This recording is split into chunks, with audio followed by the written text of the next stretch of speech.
नमस्कार दोस्तों, आप सभी का इस चैनल पे स्वागत है। तो वीडियो स्टार्ट करने से पहले जिन्होंने भी चैनल को सब्सक्राइब नहीं किया है वे चैनल को जल्दी से सब्सक्राइब कर ले। तो आज मैं बात करूंगा इक्वाटाज स्मॉल फाइनेंस बैंक के बारे में। तो 20 मई 2022 की बात है। तो जो इक्वाटाज स्मॉल फाइनेंस बैंक है उसमें हमें 12% 13% से हमें ज़्यादा एक भयंकर गिरावट देखने को मिला। तो इस भयंकर गिरावट की वजह से कुछ नहीं था, इसमें जो न्यूज़ निकल के आ रहा है कि जो इक्वाटाज स्मॉल फाइनेंस बैंक के जो सीईओ है, अब ये इस कंपनी को अब छोड़ना चाहते हैं और ये अपने लेंडर से इन्होंने ये बोला कि अब जो सीईओ होगा वे एक नया सीईओ को अपॉइंट किया जाएगा। तो देखिए, जैसे इक्वाटाज स्मॉल फाइनेंस बैंक के सीईओ ने बोला कि मैं सीईओ के पद से इस्तीफ़ा दे दूंगा, क्योंकि देखिए एक रिटायरमेंट प्लान होता है, तो इनका कुछ अब दूसरा मकसद है। तो अब ये नए सीईओ की तलाश जारी है।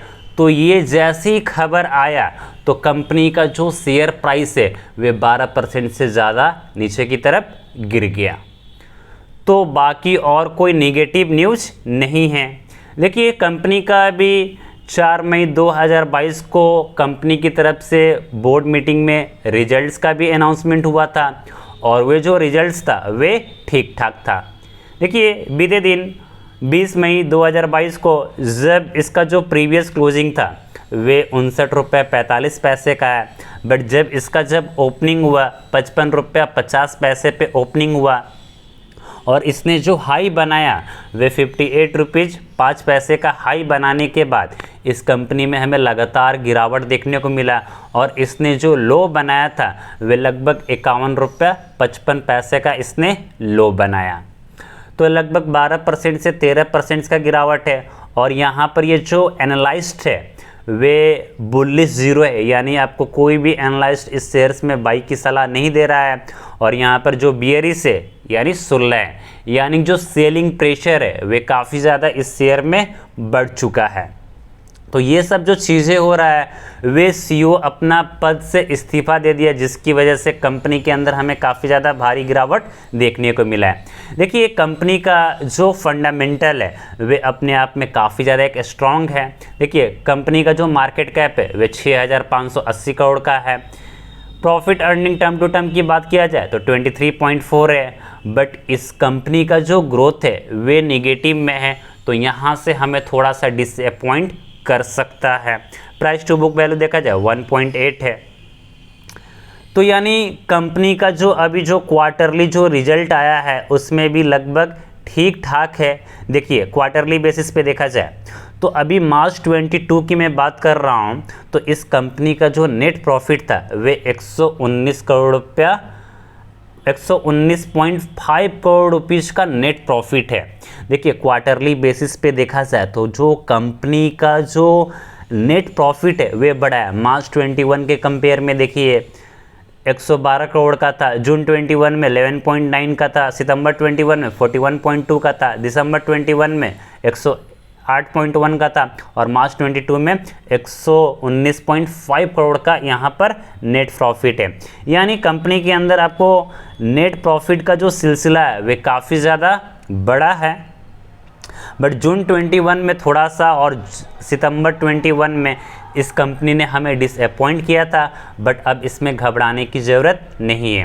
अगर मैं सालाना बेसिस पे अगर मैं इसका नेट प्रॉफिट देखूं, देखिए मार्च 18 में इस कंपनी का जो टोटल रेवेन्यू था वे 1783 करोड़ रुपये का था और यहाँ पर इसका जो नेट प्रॉफिट है वे 13.8 करोड़ का था। मार्च 19 में इस कंपनी का जो रेवेन्यू था वे 2395 करोड़ का था और यहाँ पर जो नेट प्रॉफिट था वे 210 करोड़ का था। मार्च 20 में कंपनी का जो टोटल रेवेन्यू था वे 2927 था और इसका जो नेट प्रॉफिट था वे 243 करोड़ का था। मार्च 21 में इस कंपनी का जो रेवेन्यू है ये 3612 करोड़ का था, जबकि इसका जो नेट प्रॉफिट था वे 384 रुपया था। मार्च 22 में इस कंपनी का जो रेवेन्यू है, देखिए रेवेन्यू तो कॉन्स्टेंटली क्या कर रहा है, इंक्रीज कर रहा है।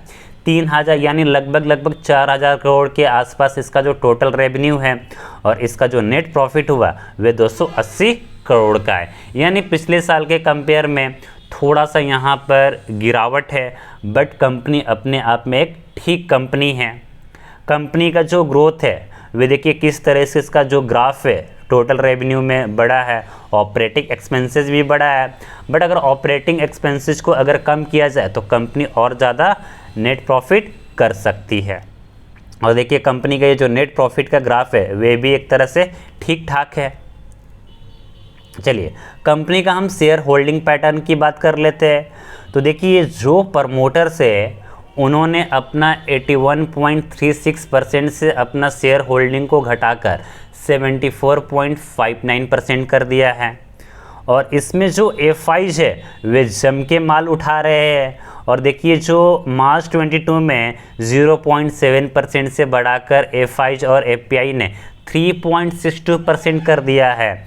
और यहाँ पर जो म्यूचुअल फंड्स भी है उन्होंने भी 10.44% से बढ़ाकर 14.46% हो चुका है। देखिए किस तरह से इसके अंदर जो एफआईज है और ये जो एफपीआई है और ये जो म्यूचुअल फंड्स है उन्होंने जम के माल उठाया इस गिरावट में।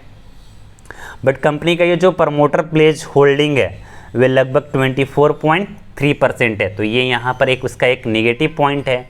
कंपनी के ऊपर अगर मैं कर्जे की अगर मैं बात करूँ तो छोटा सा कर्जा है 1.2 के आसपास है, ठीक है ना।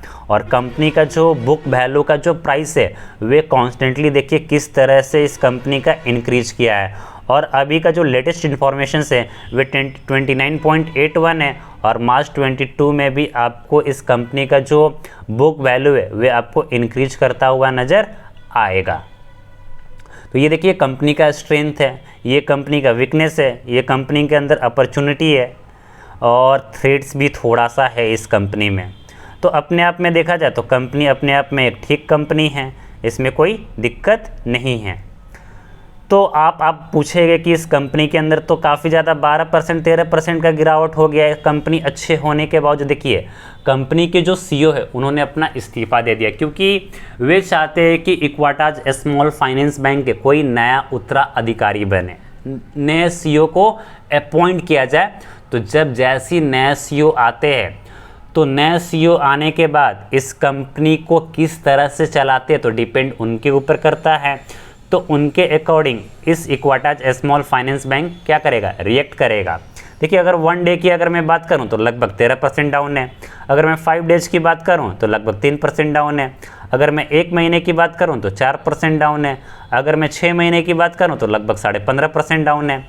अगर मैं ईयर टू डेट की बात करूं तो 11% डाउन है। अगर मैं 5 ईयर्स की बात करूं तो 61% अपने ऑल टाइम हाई है। यानी इस कंपनी का जब आईपीओ आया था वे लगभग 31 रुपये के ऊपर इसका जो आईपीओ था। और फिर देखिए जो लिस्टिंग था वे 32 रुपये के आसपास हुआ था। और देखिए इस कंपनी के अंदर थोड़ा सा हमें यहाँ पर देखिए 63 रुपये 50 पैसे का बनाया था। फिर वहाँ से कंपनी लूट का 51 रुपये का लो बनाया। फिर वहाँ से अपना बढ़ाया 65 रुपये का हाई बनाया। फिर वहाँ से लो 58 का बनाया। फिर कंपनी ने लगभग 70 रुपये का हाई बनाया था। फिर वहाँ से हमें थोड़ा सा गिरावट देखने को मिला और इस कंपनी ने 46 रुपीज़ का इसने लो बनाया था। फिर इसके अंदर हमें काफ़ी ज़्यादा रिकवरी देखने को मिला और फिर इस कंपनी ने लगभग 60 रुपये का हाई बनाया। और फिर इसके अंदर हमें गिरावट देखने को मिला। वे सीईओ अपना पद से इस्तीफ़ा देने की वजह से इस कंपनी में हमें वहाँ से थोड़ा सा गिरावट देखने को मिला। तो देखिए अभी इस कंपनी में अगर आपको इन्वेस्ट करना है तो आप अभी इस कंपनी से दूर रहिए, आप इस कंपनी को वॉच आउट कीजिए। मुझे लगता है कि इस कंपनी के अंदर हमें थोड़ा सा गिरावट देखने को मिल सकता है। देखिए अगर 46 रुपीज़ का अगर रेजिस्टेंस को अगर ब्रेकआउट कर देता है तो ये 40 के लेवल से जाने से इसको कोई बचा नहीं सकता है। देखिए कंपनी के जो सीईओ उन्होंने इस्तीफ़ा दिया है। तो जिस तरह से पीएफएस में हुआ था, जिसका आपने सुना होगा पीटीसी इंडिया के बारे में, पीएफएस के बारे में सुना होगा। जब इंडिपेंडेंट डायरेक्टर ने जब इस्तीफ़ा दिया था तो कंपनी के अंदर हमें 40% से भी 50% से हमें ज़्यादा गिरावट देखने को मिला था। तो इस कंपनी से आप अभी दूरी बना के रखिए और इस कंपनी को आप वॉच आउट करते रहिए। और जैसे ही आपको 40-42 के लेवल में अगर आपको मिलता है तो आप इसके 40 के लेवल को अगर टच करता है तो आप वहां से माल उठा सकते हैं। वीडियो अच्छा लगा हो तो अपने दोस्तों के साथ शेयर कीजिए और चैनल को सब्सक्राइब करना ना भूलें। जय हिंद, जय भारत।